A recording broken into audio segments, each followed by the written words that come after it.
निवडून दिलेले नगरसेवक आहेत का? ते म्हणाले 3 वर्षापूर्वी बरखास्त आहे. आणि हा विषय आपल्या ओबीसीशी संबंधित आहे. याचं कारण असं आहे की ओबीसींचं राजकीय आरक्षण धोक्यात आल्यानंतर त्या विषयावरून सगळीकडच्या म्हणजे संपूर्ण महाराष्ट्रामधल्या ज्या स्थानिक स्वराज्य संस्था आहेत या स्थानिक स्वराज्य संस्थांच्या निवडणुका या लांबवलेल्या आहेत. आणि 3-3, 4-4 वर्ष आपण म्हणायलाच फक्त लोकशाही आहे, प्रत्यक्षात आपण निवडून दिलेले जे प्रतिनिधी आहेत ज्यांनी कारभार करायला पाहिजे त्यांच्याऐवजी या ठिकाणी फडणवीसाच्या नेतृत्वाखाली इकडचं ॲडमिनिस्ट्रेशन या सगळ्या नगर परिषदांचं जे काही अर्थकारण आहे ते बघत आहे. हे खरं म्हटलं तर ओबीसींच्या समोरचे अनेक प्रश्न आहेत.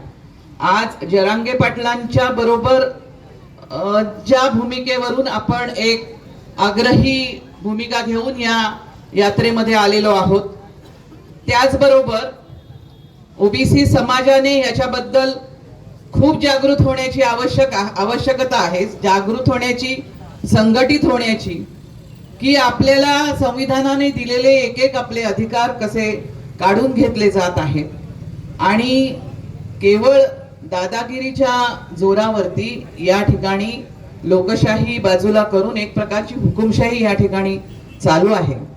आणि ही हुकुमशाही आम्ही चालू देणार नाही, हे भूमिका घेऊन आपण या ठिकाणी आहोत.